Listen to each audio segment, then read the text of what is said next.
नमस्कार. Ashish Dattu YouTube channel official मराठीमध्ये आपलं मनापासून स्वागत आहे. आजच्या व्हिडिओचा मुख्य विषय हा आहे की लता दीनानाथ मंगेशकर पुरस्कार वितरण. नेमका कोणाला हा पुरस्कार मिळाला याची माहिती देणार हा मुख्य व्हिडिओ आहे. चॅनलला नवीन आला असेल तर चॅनल लाईक करा आणि सबस्क्राईब करा. चला तर मग सुरुवात करूया आजच्या व्हिडिओला. लता दीनानाथ मंगेश पुरस्कार घोषित. माननीय दीनानाथ मंगेशकर स्मृती प्रतिष्ठानतर्फे देण्यात येणारा 5वा लता दीनानाथ मंगेशकर पुरस्कार सामाजिक कार्यकर्ते तसेच नोबेल पारितोषिक विजेते कैलास सत्यार्थी यांना जाहीर झालेला आहे.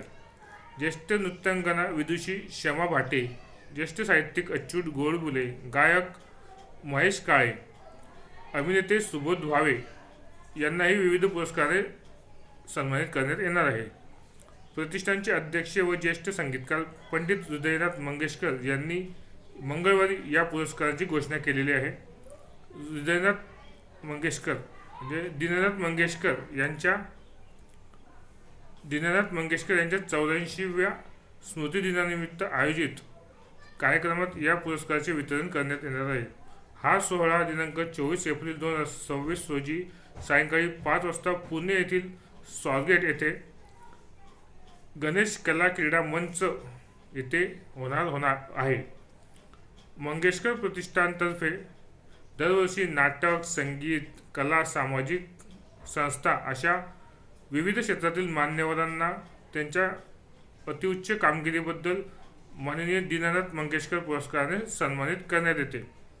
यंदा प्रदीर्घ चित्रपट सेवेसाठी रवीना टंडन अभिनेत्री, प्रदीर्घ नृत्य सेवेसाठी ज्येष्ठ नृत्यांगना विदुषी शमा भाटे, प्रदीर्घ नाट्य चित्रपट सेवेसाठी अभिनेता सुबोध भावे मराठी चित्रपटसृष्टी, प्रदीर्घ संगीत सेवेसाठी महेश काळे आणि प्रदीर्घ पत्रकारिता सेवेसाठी ज्येष्ठ पत्रकार सुशील कुलकर्णी यांना पुरस्कार प्रदान केला जाणार आहे. अशा रीतीने हा सोहळा दिनांक 24 एप्रिल 2026 रोजी संध्याकाळी 5 वाजता पुणे येथील स्वारगेट गणेश कला क्रीडा मंच येथे हा पुरस्कार सोहळा पार पडणार आहे. अशा रीतीने आज आपण दीनानाथ मंगेशकर स्मृती प्रतिष्ठानतर्फे देण्यात येणारा 5वा लता दीनानाथ मंगेशकर पुरस्कार हा सामाजिक कार्यकर्ते कैलास सत्यार्थी यांना जाहीर झालेला आहे आणि याचं पुरस्कार वितरण सोहळा 24 एप्रिल 2026 रोजी पुणे येथे स्वारगेट गणेश क्रीडा मंच येथे पार पडणार आहे. अशा रीतीने आज आपण लता दीनानाथ मंगेशकर पुरस्कार याची माहिती आजच्या व्हिडिओच्या माध्यमातून दिलेली आहे. चॅनलला नवीन आला तर चॅनल लाईक करा, सबस्क्राईब करा. धन्यवाद.